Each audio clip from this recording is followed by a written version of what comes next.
It's been a while since I've painted anything with solely SLAPCHOP. I did my first video about a year ago where I tried out SLAPCHOP for the first time with a new set of Army Painter speed paints, and if you haven't seen it, it had a lot of trials and tribulations, but I have used those paints now more, and I feel a lot more confident to give it another full try using only speed paints as much as possible. And I'm mainly also saying this because I have a D&D campaign that I DM, and I really need this rock painted and ready for them to fight very soon. I found this amazing rock STL file and 3D printed it with my own 3D printer. I use an Elegoo Mars 2 Pro, and while it's running on its last legs, this guy has really helped me 3D print so many things, and so far the rock looks great. So let's start priming and painting.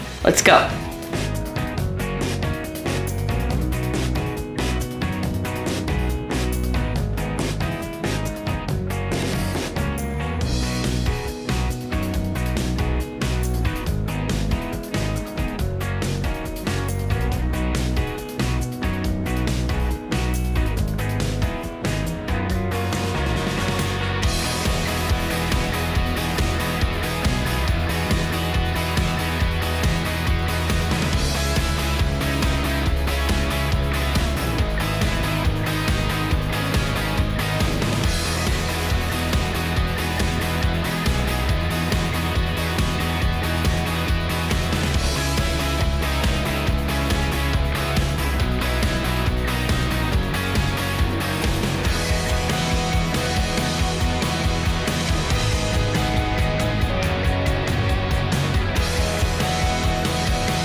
So I hit it with some black paint and then a nice zenithal highlight where I even went first with gray and then with white really lightly on the top. But this was all with spray cans because we're trying to be quick and efficient with this. I probably could have done some sort of dry brushing instead for the zenithal, which I think would probably have better results, but I just wanted to be really fast and have it all primed in, 30 minutes or so that it can dry and then I can get back to it later and work on it. But I think with how thick the layers end up going on with 3 different coats of this spray bottle, that next time I will dry brush in order to get that nice even zenithal coat. Dry brushing is one of my favorite techniques. I think it's so easy to pick up and still does such good results. Anytime that I can do it, I will.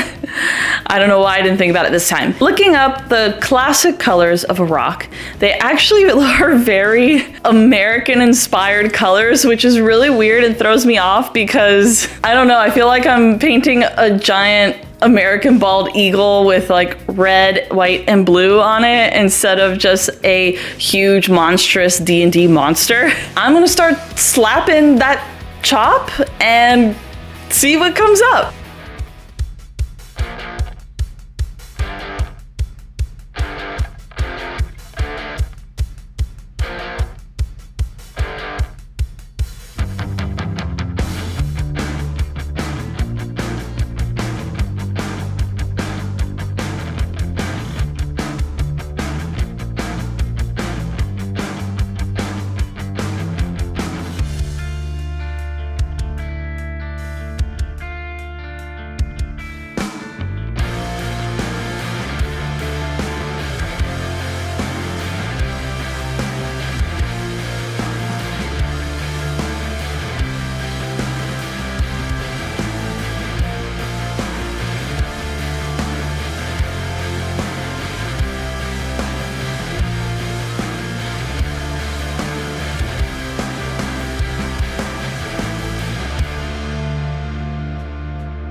Okay, it's the end of this first paint session. I couldn't get it done on time in order for my D&D session that's coming up, but that's okay because we are learning a lot through this SLAPCHOP experience. Again, I thought I was a little bit better at it, but clearly there's so much to learn and ways to sort of blend this technique to make something that looks really good. Right now, I've done some sort of crazy wet blending with these speed paints. I've basically like mixed some of the colors together and like while it was still drying, sort of brushed on top of each other to really blend out that red to the brown, and the same with the blue. It's kind of working. I need to see what it looks like when it dries to really know if I need to go in with some last sort of dry brushing to really make those feathers pop. But as of right now, I don't know. It's really hard to tell. Speed paint is 100% a trust the process sort of process, and I'm nervous. I don't like the way that it was glued on. I always have this issue with my 3D printer where I guess it pools on the parts that are supposed to be connectors for larger models, and it's always doesn't seamlessly snap in. I've tried a whole bunch of different settings and different types of resin, and I don't know what I'm doing wrong. So I end up always having to sort of sand it down or like cut it up in order to get it to fit and then fix it later. But the base just looks too choppy. But solution is that they're going to be fighting the rock in a very, very snowy mountaintop. So thankfully I have my handy dandy Vallejo snow putty thing for basing, and I'm just gonna put that all over the base, completely cover the bottom so that it looks like a snowy mountainous cliff that this rock is flying out of. So yeah, that'll be next time. I'll see you then. Bye.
So I took a look at it now that it's dried, and I think I'm definitely going to have to break my only SLAPCHOP rule and just do a little bit of dry brushing.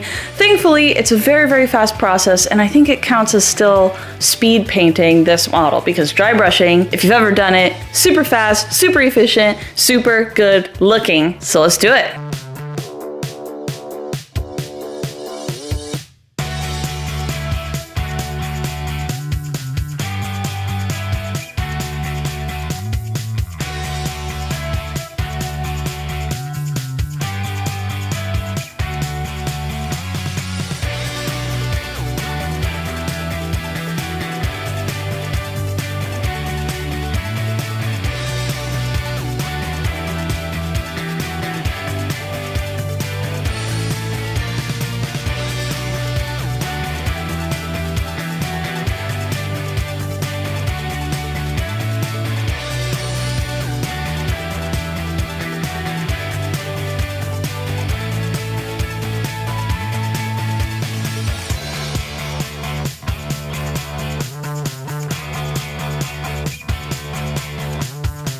And here he is all done. This was probably the fastest I've ever painted a mini, and it's such a large model to paint so fast that I'm pretty proud of the speed. Now, as for the actual quality, what's really pulling this piece together is the snow. Like, this looks like a snowy cliffside, and I'm super impressed with this product. Like, holy crap, I really like it. I used it once before on the Santa Claus Lionel Johnson that I made, but it wasn't, you know, as much or as impactful as I think it looks on this model. So, but onto the SLAPCHOP. It's okay, but it's just okay. I think I definitely could have painted this better, obviously, if I'd spent a little bit more time. You know, if I did the airbrush, if I came in with more dry brushing, more highlighting, that sort of thing. Obviously, this is not my best work, but for the time that it took to do, it is very good. And I mean, impressive amounts of speed. Like, this took me maybe, including drying times, like 3 hours max, which is just very fast and absolutely good enough for just a tabletop setting where you're playing with your friends and need a cool looking model on the board. I'd probably use it again on a whole bunch of quick, more organic models like birds or more monstrous things. I definitely won't use it again on smooth metal. I've learned my lesson that way, but here he is and ready to terrorize my players in the near future. So I hope you enjoyed this video. Thank you so much for watching. If you haven't already, please give this a thumbs up, subscribe to my channel, and give me a comment on how you liked it, how you think it turned out, and if you've tried speed painting a whole bunch of stuff before and how you like it. I'll see you guys next time. Bye.